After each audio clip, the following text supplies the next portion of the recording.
How to remove your Google account from Android. Hey everyone, welcome back to our channel. I am Bimo from App Guide. In today's video, I will simply show you how you can actually remove your Google account from your Android phone.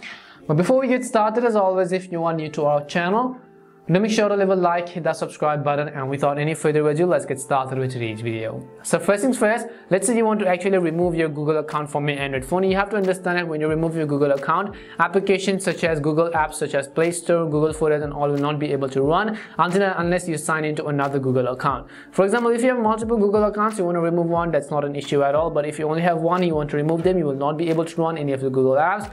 However, even if you're aware of that and now you want to simply remove it, all you have to do is open up settings. Once you open up settings, scroll down and then look for the option called accounts and backup. In your case, it could be something different such as only accounts or accounts and so on. But in my case, it's accounts and backup, so I'll select this option.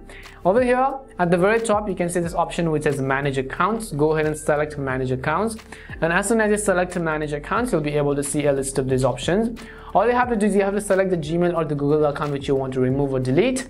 And once you do so, all you have to do is tap on this remove account button. And if you have not backed up your chat history and so on, such as your Google contacts and Google Photos, they're also going to be removed from this device if you've not synced them accordingly. And this is how you can actually remove or delete Google account from Android device. We hope the video was really helpful. If it did help you, make sure to leave a like and subscribe to the channel. If you have any more questions, queries or doubts, simply also make sure to leave them down below. Thank you very much for watching till the end and see you soon in our next video.